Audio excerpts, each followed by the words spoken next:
The stars shimmered like diamonds scattered across the endless dark, silent witnesses to countless wars and forgotten promises. Among them, the planet Zerathia glowed, home of the proud Valari Empire ruled by Queen Sci-Fi, known across galaxies as the Iron Empress. Her voice could command fleets, her gaze could silence armies, and her decisions had reshaped the fate of hundreds of worlds. But that night, she sat alone in her throne chamber, the golden light of twin moons shining upon her pale lavender skin. The crown that once felt like a symbol of power now weighed like a chain. The endless wars had drained her spirit. She had crushed rebellion, signed blood pacts, and brought peace through fear. Yet she was tired. Tired of betrayal. Tired of death. Tired of ruling a universe that only respected strength. Her ministers whispered of unrest on the outer colonies of pirates, humans, and mercenaries growing bolder. Humans, those strange, short-lived creatures who never seemed to know their place. The Valari saw them as inferior, reckless, emotional beings. But the humans were spreading fast, too fast, across the void, like wildfire through dry grass. And among them was one man who had caught even the Queen's attention. His name was Elias Ward, and a human captain, who had united several scattered colonies into one defense force. He had once been a soldier in Earth's fallen alliance, then a mercenary, then something else entirely. Reports said he had faced Valari ships and survived. Some even claimed he had spared Valari prisoners instead of killing them. When Sci-Fi heard of him, she was intrigued. When she met him, she was disarmed. Their first encounter was during a peace negotiation, a rare chance to end centuries of quiet tension. She expected arrogance or fear. Instead, Elias bowed his head slightly and said, "Your Majesty, I didn't come to fight." I came to understand. His words were strange to her.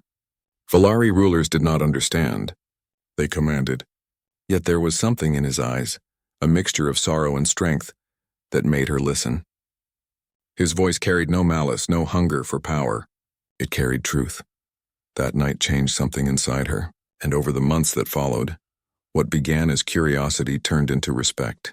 Respect turned into friendship. And friendship into something forbidden. A union between a human and a Valari queen was unheard of. Her council called it blasphemy. The nobles whispered she had lost her mind.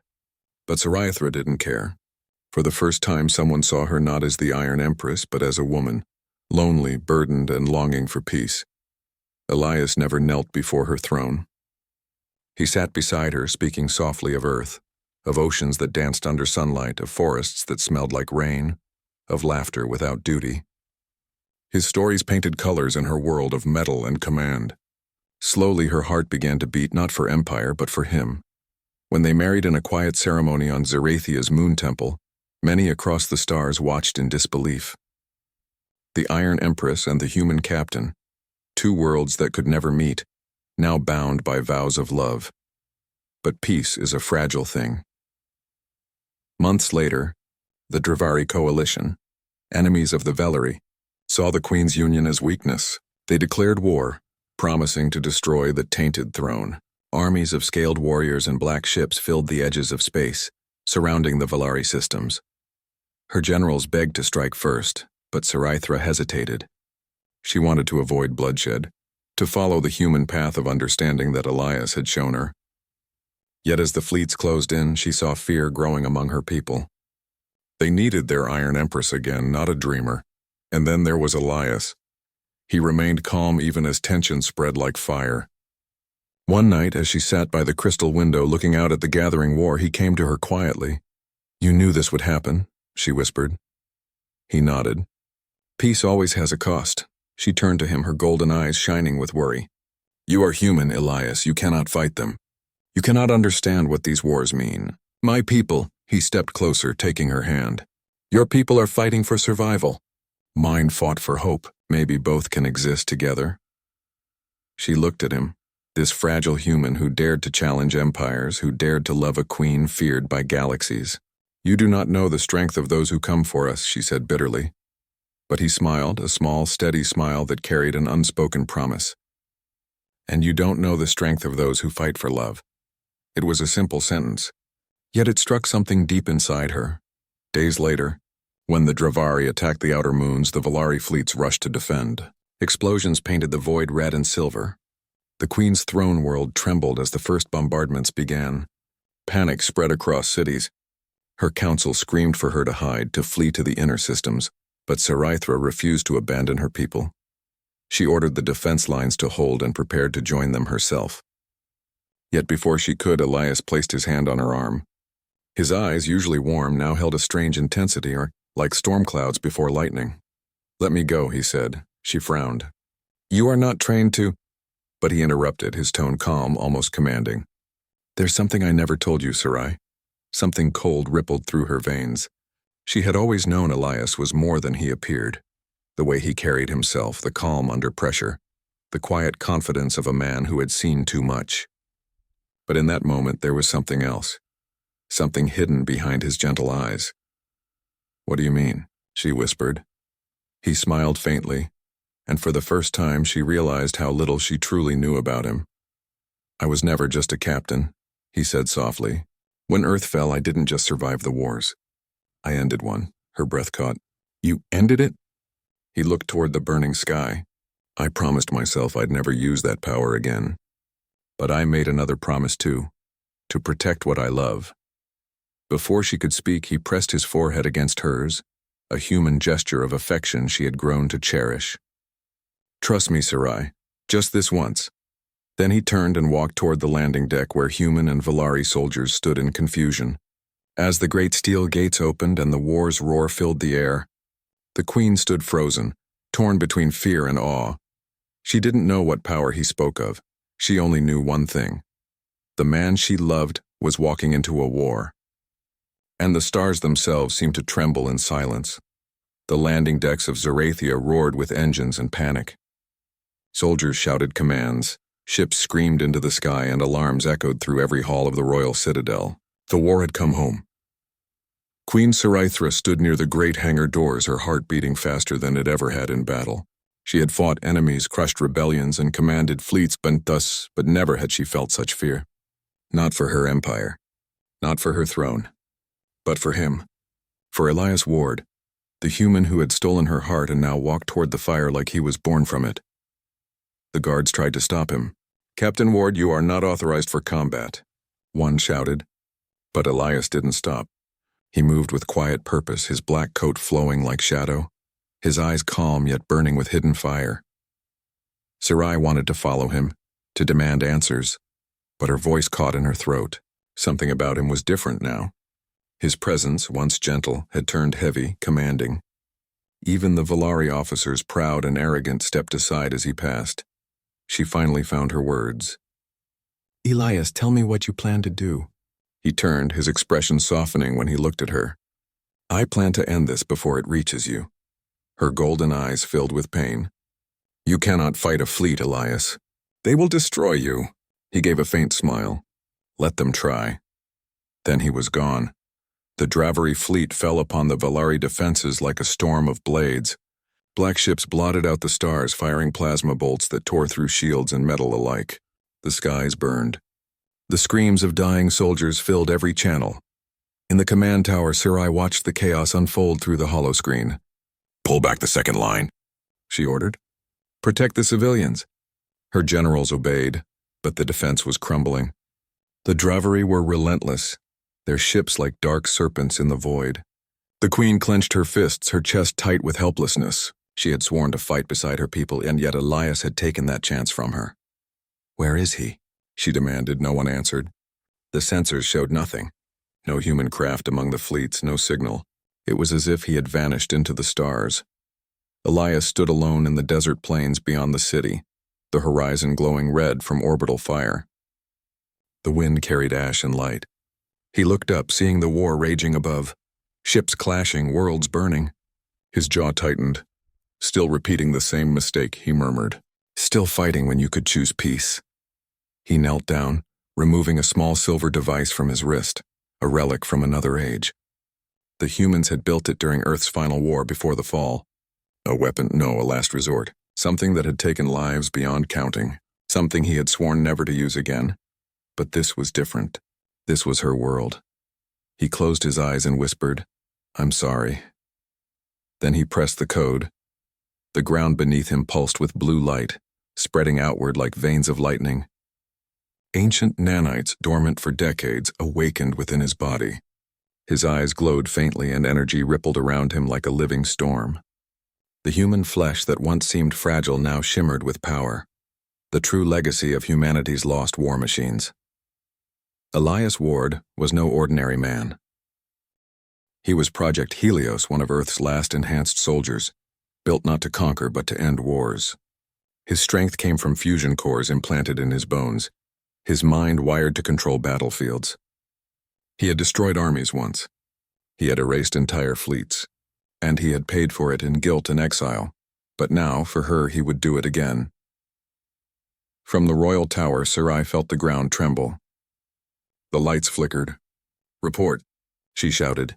"Your Majesty," a technician cried out. "An unknown energy surge. Planet surface, Sector 7. Power levels rising beyond measurable range." The Queen's heart froze. She turned to the windows and saw it.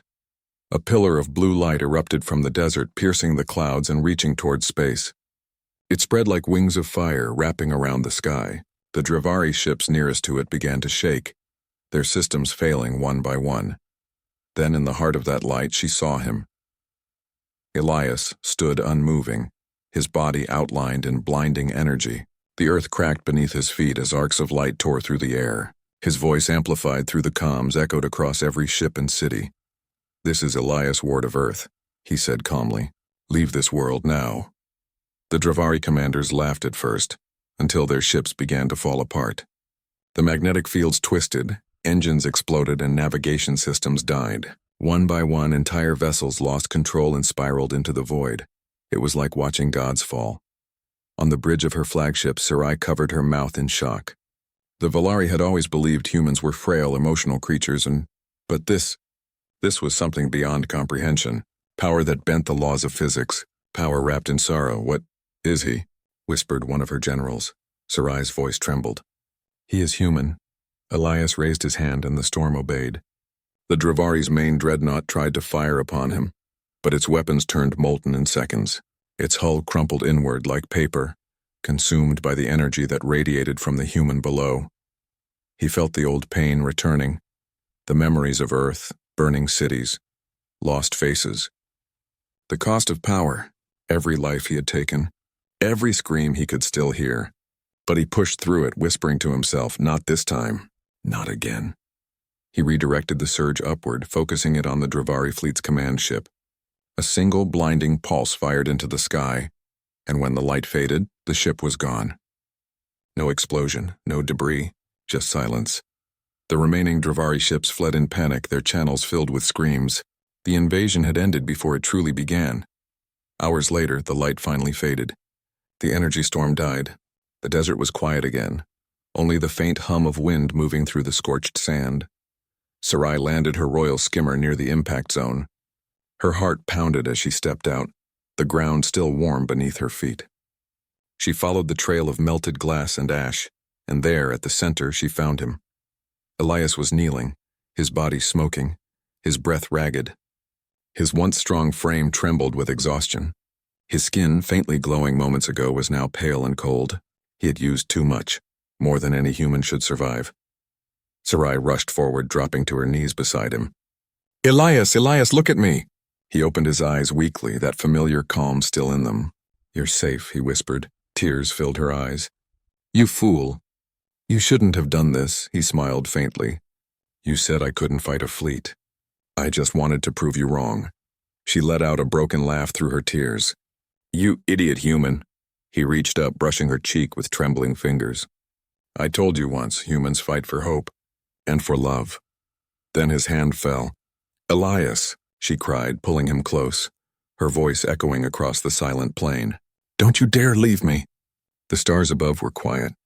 The war was over, but her heart felt as if it had just begun to break. That night, as the Valari rebuilt their defenses and the Dravari retreated beyond known space, one truth spread across the empire, that the human consort of their queen had saved them all. No weapon, no fleet, no divine being, just one man who refused to let love die. Queen Saraithra stood on her balcony, looking toward the desert where the light had once burned. Her people now called him the Human Star, To her, he was simply Elias, the man who had shown her what true strength meant. And as the night wind brushed her hair, she whispered into the dark, "Please come back to me, my human." The sun rose over the plains of Zerathia, painting the sky with shades of gold and crimson. Smoke still curled from the wreckage of the Dravari ships that had crashed into the deserts. The world had been saved, but at a terrible price. Queen Seraithra stood beside the medical pod where Elias lay, motionless, his chest rising only faintly with each breath. His body looked peaceful, but she knew it was only the machines keeping him alive. The once warm and strong hands that had held her were now pale and cold. Doctors and engineers from across the Empire worked day and night, studying the strange human energy that had nearly torn his body apart. They whispered in fear about the fusion core in his bones, the ancient technology that no one understood. "He is not dying," one of the healers told her softly. "He is changing. His body is struggling between life and energy. We cannot help him with our medicine." Sarai stared through the glass at the man she loved. "Then I will find something that can." The healer bowed his head. "Your Majesty, if we disturb the energy in him, it may destroy what is left of him." "Then we will not disturb it," she said firmly. "We will protect it." She placed her hand on the glass, her golden eyes filled with tears. "You saved my world, Elias. Now it's my turn to save you." The days that followed were filled with both celebration and fear. Across the Empire, songs were sung of the human star who had defeated the Dravari. The people cheered the queen who had brought peace. But behind the cheers, whispers began to spread like poison. Some nobles said the queen had been bewitched by a human. Others claimed the man was a weapon that might one day destroy them all. And in the dark halls of the royal court, her council began to plot. "Your Majesty," said Lord Valen, her oldest advisor, during a meeting, "the people revere this human, but they also fear him. If he awakens again with that same power, who will stop him? Even you?" Sarai's eyes turned sharp. "He is not a weapon. He is my husband." Valen bowed, but his voice was cold. "And yet, Your Majesty, a husband should not be able to end a war by himself. That kind of power draws enemies, and in fear, the other empires will see him as a threat. They will come again, stronger this time." "Then let them come," she said. "I will face them as he did." But deep inside, his words planted a seed of doubt. What if Elias woke and couldn't control his power again? What if it consumed him, or worse, the world around him? That night, Sarai sat by his pod in silence, her hand resting on the glass. "You told me humans fight for love," she whispered. "But what if love is the battle I can't win?" The machines hummed softly in reply. Far away within the void, the Dravari fleet regrouped. Their leader, Warlord Kren, stood before his advisors with fury burning in his scaled eyes. "One man destroyed our fleet," he hissed. "One human." "Not just any human," one of his officers said nervously. "Reports call him Helios, a remnant of Earth's forbidden soldiers." Kren's tail lashed in rage. "Then find out how he lives. Find out what he is. If he breathes still, I will have his heart." And thus, as the queen prayed for peace, the shadow of war began to rise once again. Weeks passed. Sarai's duties returned, the meetings, the commands, the politics, but her heart never left that chamber where Elias slept. Every night she returned to him, speaking softly even when he could not hear. "You once told me Earth had blue skies," she said one night sitting beside the glowing pod. "You said oceans looked like liquid stars. I want to see that world through your eyes someday. So please wake up." Sometimes she thought she saw his fingers twitch. Sometimes she imagined he smiled. But every morning he lay still again, silent and cold, until one night, the alarm screamed. The lights flickered. The machines monitoring Elias began to surge, readings climbing off the charts. Guards rushed in, weapons drawn, thinking it was another attack. But Sarai pushed past them, her heart pounding. "What's happening?" she cried. "His energy core is awakening," shouted the chief engineer. "It's unstable. It could explode." Sarai's eyes widened. "No! Shut down the power feeds now!" The lights went out, plunging the room into darkness. Only the pod glowed, bright, blinding blue. Cracks spread across the glass as energy pulsed within. Then, with a flash like lightning, the pod shattered. Everyone was thrown back by the blast. When Sarai opened her eyes, she saw smoke filling the room, and in the center of it a faint silhouette standing. "Elias," she whispered. The figure turned. His body was faintly glowing, but his eyes, his warm human eyes, were open. He looked at her with confusion, then pain, then recognition. Sarai? She ran to him, tears falling freely as she threw her arms around him. You're alive! You came back to me. He smiled weakly, resting his forehead against hers. I promised I would. But before she could speak, his legs gave way and he collapsed. She caught him quickly, realizing how weak he truly was. His strength, the terrifying power that had saved her world, was gone. All that remained was a man barely holding on to life. Rest, she said softly. You're safe now, he smiled faintly. Safe. For now. His voice trembled and his eyes darkened. They'll come again, Sarai, the Dravari. They won't forgive this. They'll come for me. For you. Her jaw tightened. Then let them come. You're not alone anymore. But deep down, Elias knew what she didn't, that his awakening had sent a signal. His energy signature had been detected across galaxies. The Dravari knew exactly where he was. Later that night, when Elias slept again, Sarai stood on the balcony overlooking her capital. The wind was cold, carrying the scent of smoke and starlight. She held a piece of the broken pod in her hand, its edges glowing faintly blue. Behind her, Lord Valen entered quietly. You risk too much for him, my queen. I risk everything for what I love, she said without turning. Valen sighed. If his power awakens again, it could destroy us. You saw it yourself. That kind of energy cannot exist here.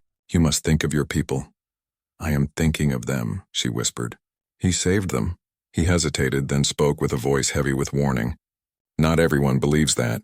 Some say he enslaved you with that same power. She turned sharply, her golden eyes blazing.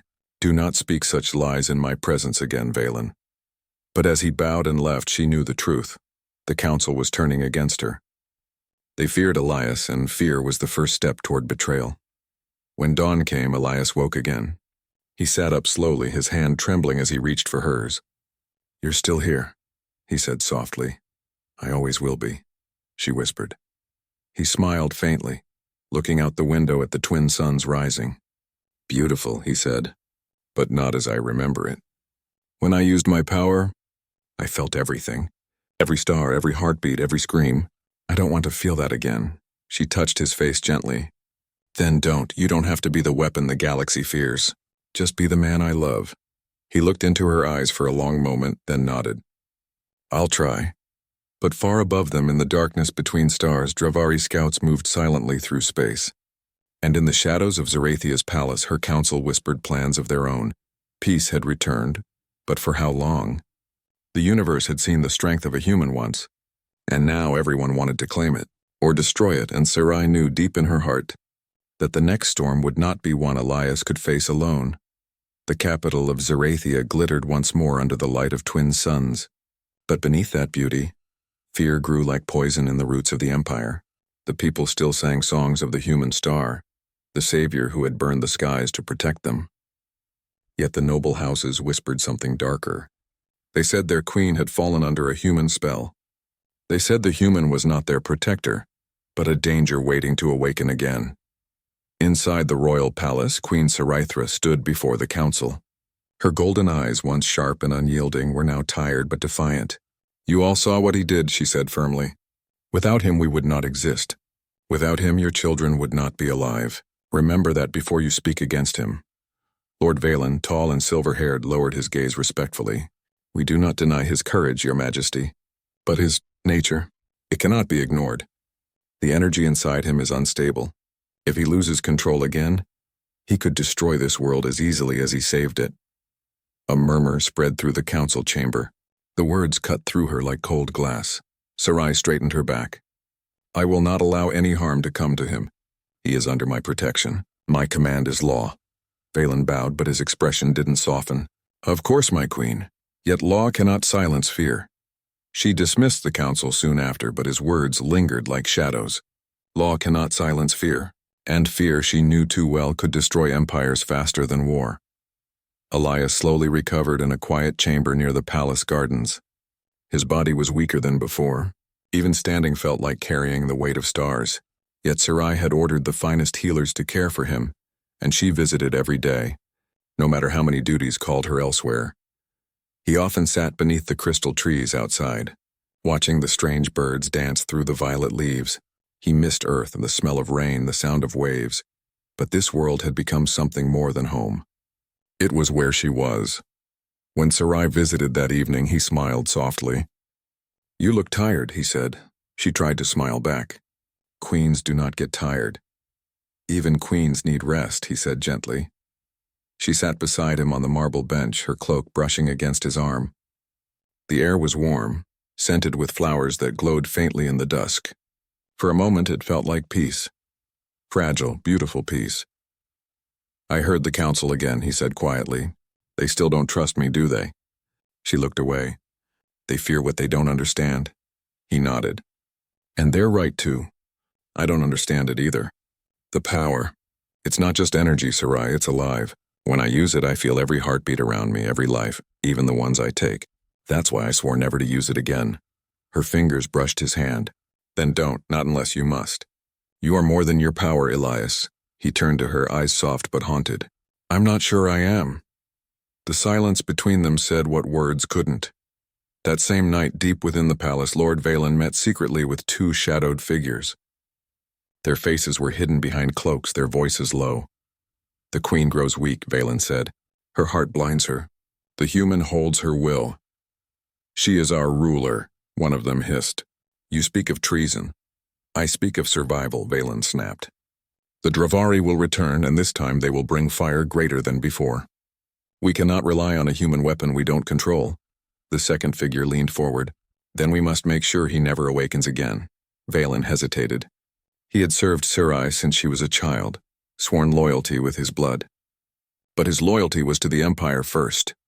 "Do it," he said at last. "Make it look like an accident."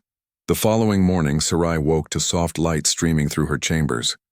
She was supposed to attend a diplomatic meeting with the outer colonies, but her thoughts kept drifting to Elias. He had smiled last night, truly smiled, for the first time since the battle. That small moment had filled her with a fragile kind of hope. As she prepared to leave, a guard rushed in, pale and trembling. "Your Majesty." "It's the human. He's missing." The world stopped. "What?" "He was last seen walking near the gardens before dawn. His guards were found unconscious. We believe he has been taken." Sarai's heart turned to ice. "Find him!" she roared. "Seal the city. No one leaves Zerathia without my permission." Within minutes, the palace was in chaos. Search drones swept the skies, soldiers filled the streets, and the queen herself took command of the search. But no trace of Elias was found. Only a broken communicator near the river's edge, and faint traces of teleport energy. The scent of betrayal filled the air. Far beneath the palace, in an abandoned outpost beneath the cliffs, Elias awoke chained to a cold metal chair. His head throbbed. The faint light flickered, revealing the familiar face of Lord Valen standing before him. "Valen," he murmured. "What are you doing?" The older man's face was filled with sorrow. "I'm sorry, Captain Ward, you don't belong here. You never did." "You think killing me will save your people?" Elias asked quietly. Valen's jaw tightened. "You can't save something that fears you. They sing your name today, but one spark of your power and they will burn you tomorrow.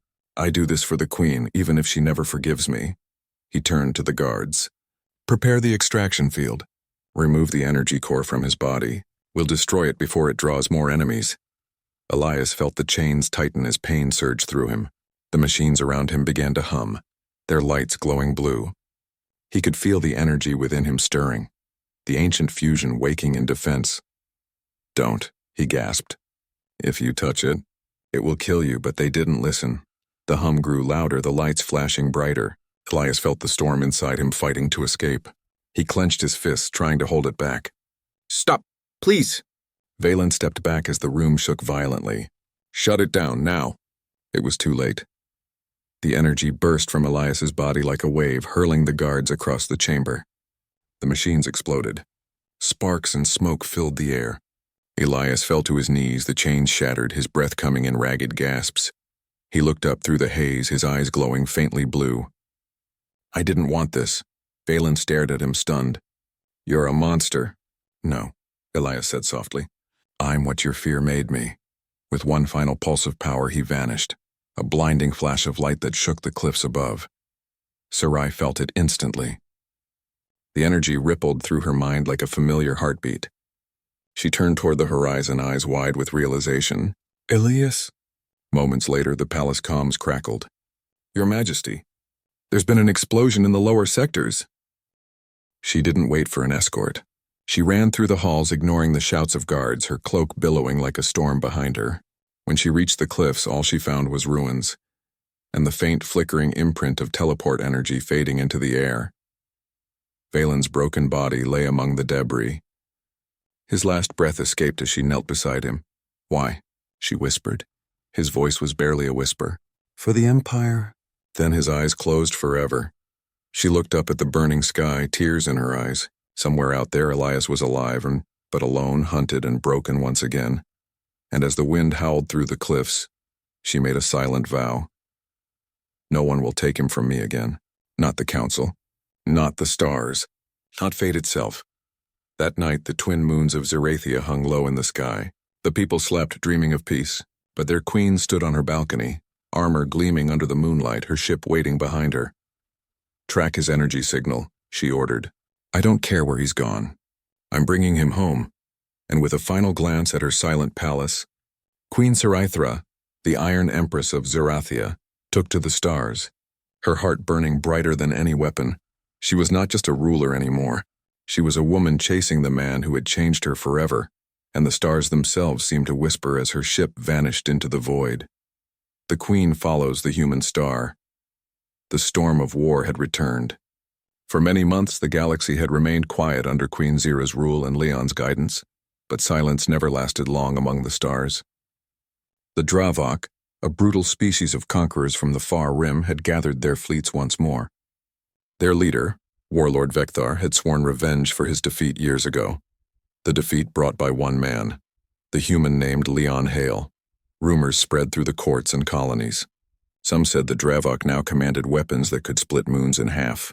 Others claimed they had captured entire fleets without firing a shot. Fear began to slither through the hearts of even the bravest soldiers.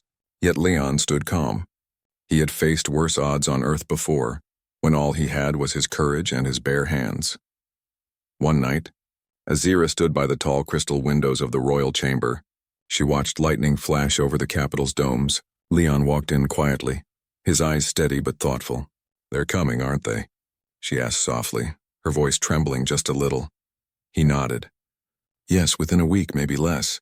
But this time I'll end it for good." Zira turned to face him. Her golden eyes shimmered with worry. "Leon, please. You've already given so much. You don't have to prove your strength again. Let the generals handle this." Leon smiled faintly, that same gentle smile she had fallen in love with. "This isn't about proving anything.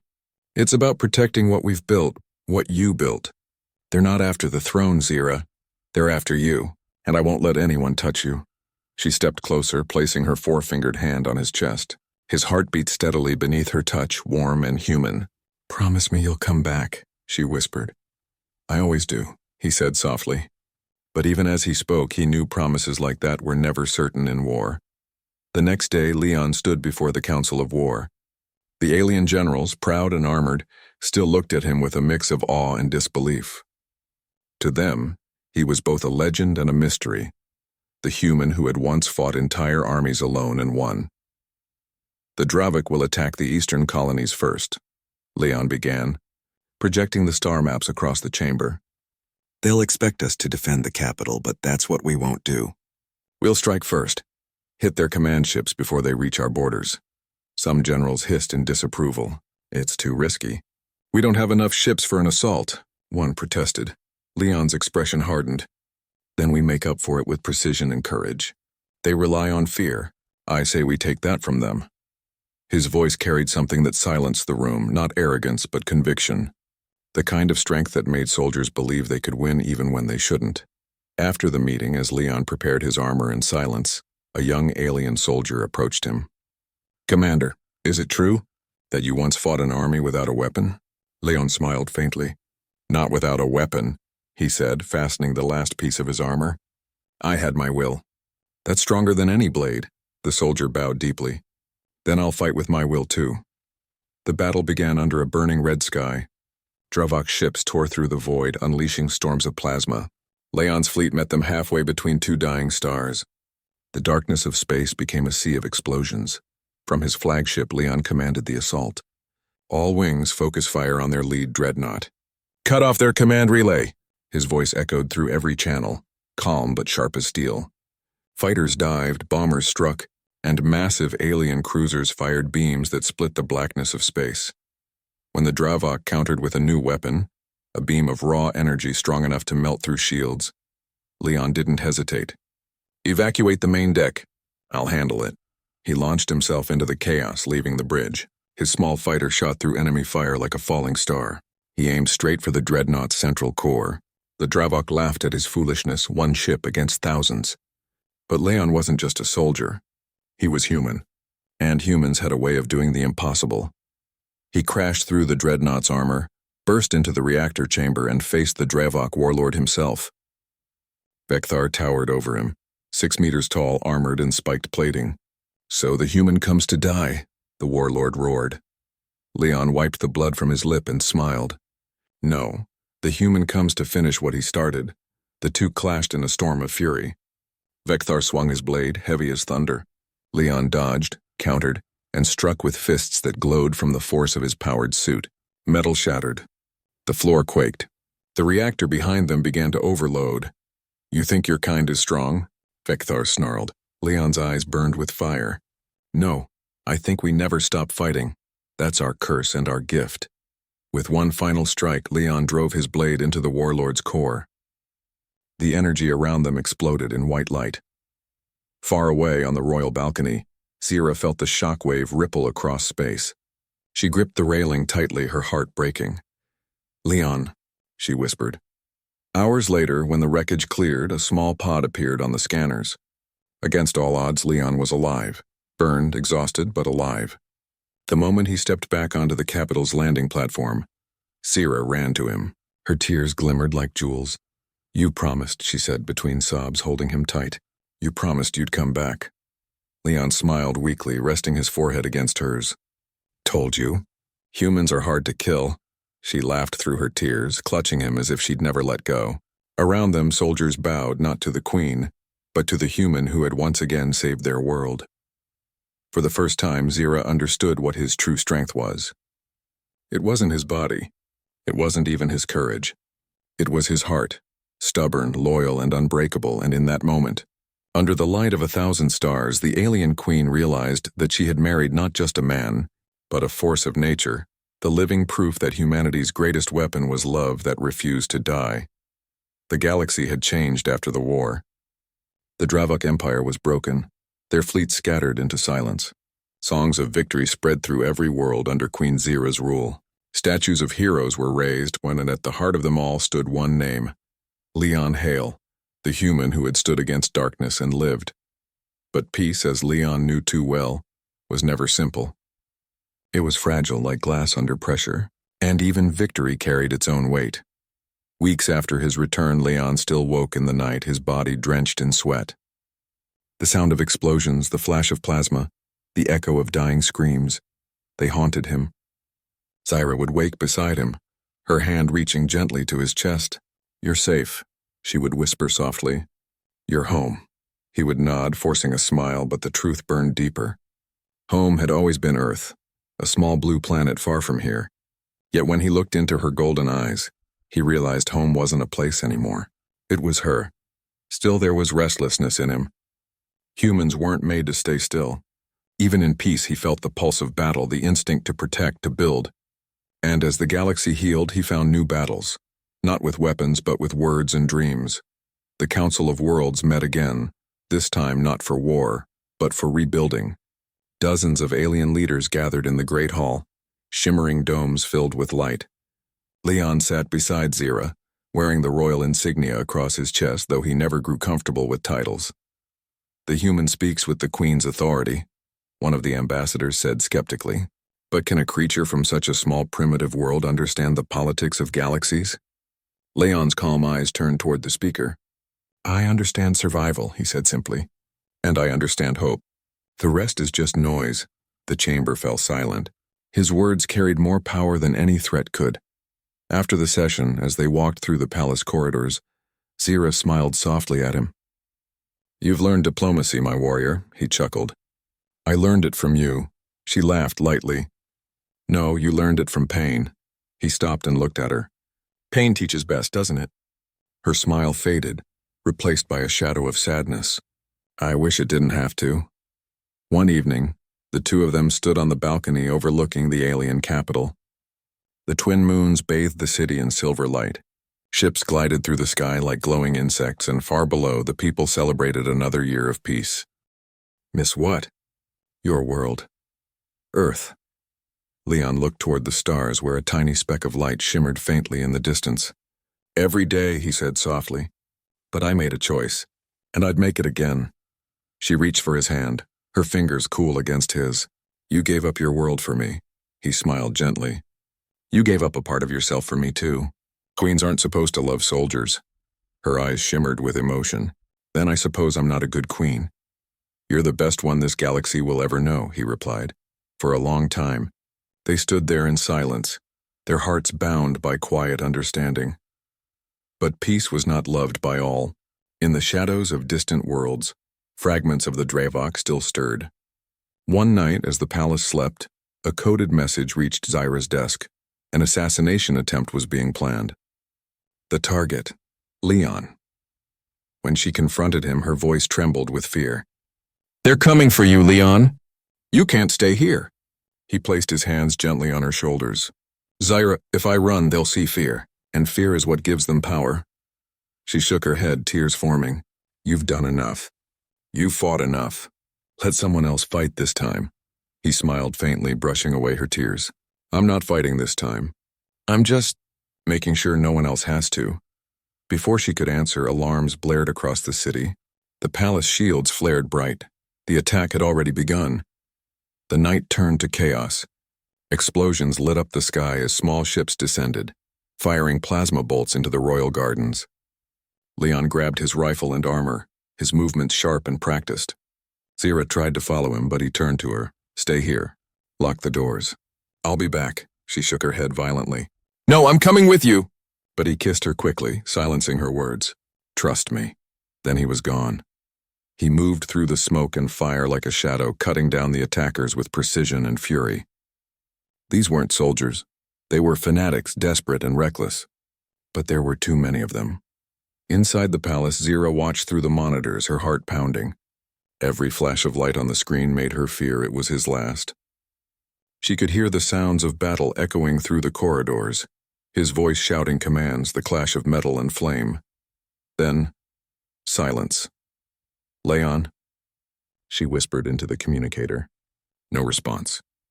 She ran out, ignoring the guards who tried to stop her. Her bare feet struck the marble floor, her gown trailing behind like liquid gold. When she reached the grand hall, she saw him standing in the center, his armor scorched, his rifle broken, surrounded by fallen enemies. His breathing was heavy, his body bleeding. Leon, she cried, running to him. She caught him as he staggered, holding his weight against her. You're hurt. He smiled weakly, looking at her through the haze of smoke. Just another scar. I've got plenty. Tears streamed down her face as she pressed her forehead to his. Why do you always do this? Why do you always put yourself between me and the world? He whispered softly, because that's what humans do. We protect what we love, no matter the cost. Her heart ached with love and pain all at once. I don't want a hero, Leon, I just want you. He lifted her chin gently. You can't separate the two. The following morning, as the suns rose over the capital, the surviving attackers were captured. Leon stood on the balcony again, wrapped in bandages, staring at the light spreading across the horizon. Zyra came beside him, slipping her hand into his. You should rest, she said softly. I will, he replied. But not yet. The galaxy still needs us. She leaned her head against his shoulder. Then we'll face it together. He turned to her and smiled. The same warm human smile that had melted her heart long ago. Together, he said. And as the suns climbed higher, bathing them in gold, Zyra realized something profound. His true strength wasn't in how many enemies he could defeat. It was in his heart, in his endless will to protect, to forgive, and to love, even in a universe that often forgot what love meant. She looked up at him with quiet awe, the same awe she'd felt the day they first met. The alien queen, the ruler of worlds, was once again stunned by the strength of the human she had married. Not the strength of his arms, but of his soul. The galaxy had entered a golden age, one born from sacrifice, love, and unity. The wars were over, the empires were rebuilding, and peace, fragile yet beautiful, stretched like dawn across the stars. At the heart of it all stood the royal couple, Queen Zira of Valora and her human consort, Leon Hale. Years had passed since the night of the final attack. The scars still marked Leon's body, and sometimes the pain in his chest returned like a whisper of old battles. But life had changed. The palace gardens now bloomed with flowers from 100 worlds, and laughter filled the air again. Children of mixed blood, half human, half Valoran, played beneath the crystal trees, symbols of a new era. Leon often sat beneath those trees, watching them with a gentle smile. Their eyes, bright like Zira's and curious like his, reminded him why he had fought so hard. "They'll build a better world than we ever did," he said one afternoon as Zira joined him. She knelt beside him, her long silver hair shimmering in the light. "Only because you gave them the chance to," she whispered. He laughed softly. "You still give me too much credit." She touched his hand, her golden fingers brushing his scarred knuckles. "No, my love, I give you exactly what you've earned." They sat in silence for a long while, listening to the hum of the city. Ships passed lazily above the skyline, no longer in formation for war but carrying trade, art, and stories. The universe, once filled with fear, now hummed with life. One evening, as the suns dipped low and the sky turned violet, Leon felt something strange. A weakness in his chest, a dull ache spreading through his body. He tried to hide it, but Zira noticed immediately. "Leon?" she asked, her voice filled with concern. He forced a smile. "Just tired. Maybe I'm getting old." She frowned, her eyes sharp and worried. "Humans don't age like we do." "You've been pushing yourself again, haven't you?" He chuckled lightly. "Maybe. But if I rest too long, I start missing the fight." She leaned forward, pressing her forehead against his. "Then let me be your peace for once." Her words struck something deep inside him. For years he had been the shield, the protector, but now he realized she wanted to protect him too. The next few weeks passed quietly. Leon spent his days teaching young soldiers, not how to kill, but how to lead with compassion. Strength, he told them, isn't in the arm. It's in the heart that refuses to give up. At night, he and Zira would walk the gardens. She spoke of the future, of opening new worlds, of sending envoys to explore even the uncharted edges of the galaxy. Leon listened, smiling, though sometimes his gaze drifted to the stars. "Do you ever think about going back?" she asked one night. "To Earth?" He nodded slowly. "Sometimes. But I think Earth lives in me now. Wherever I go, a part of it goes too." She smiled softly. "And a part of you will always live in me." He laughed gently.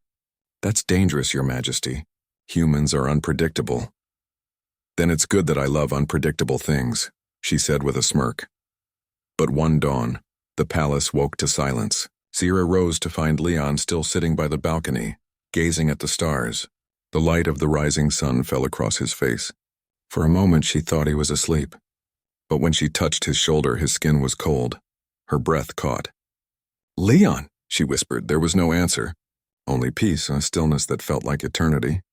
His face was calm, his eyes closed, and his lips curved in the faintest smile. He had gone quietly, without pain, without fear. The cry that left her lips echoed through the halls. The guards and servants came running, but none dared speak. The queen knelt beside her husband, tears falling like rain on his still hands. "You promised you'd always come back," she whispered through her sobs. "You said humans are hard to kill." But even as she wept, she could feel it. The warmth that lingered, the echo of his spirit that refused to fade. The following days were filled with mourning. Entire worlds sent messages of grief. Ships dimmed their lights for 7 nights in honor of the human who had united them all. Statues were raised in his image, not as a warrior, but as a man standing with open hands, offering peace. Zira stood before his memorial, her crown gleaming under the starlight. "You taught me what strength really means," she said softly. "And now I'll make sure your legacy never dies." Her words carried across the galaxy. She established the Order of the Hale, an alliance dedicated to peacekeeping and unity. Warriors who would fight not for conquest, but for life. Every recruit took the same oath Leon once spoke, to protect what we love no matter the cost. And so, through the years, his name became legend. Children grew up hearing stories of the human who defied the stars, who married a queen, and who showed that the greatest power in the universe was not strength, but heart. Decades later, when Zyra herself grew old, she often returned to that same balcony where Leon had taken his last breath. The galaxy had changed so much. New worlds, new cities, new peace. But when she looked up at the stars, she still saw his face among them. One night, as the twin moons rose, she closed her eyes and whispered into the wind, "Leon, can you see what we built?" A gentle breeze brushed her cheek, warm and soft. She smiled, feeling his presence as if he stood beside her again. "I'm coming home," she whispered. The next morning, the attendants found her sitting peacefully in her chair, a serene smile on her lips, her crown resting in her lap, and in her hand,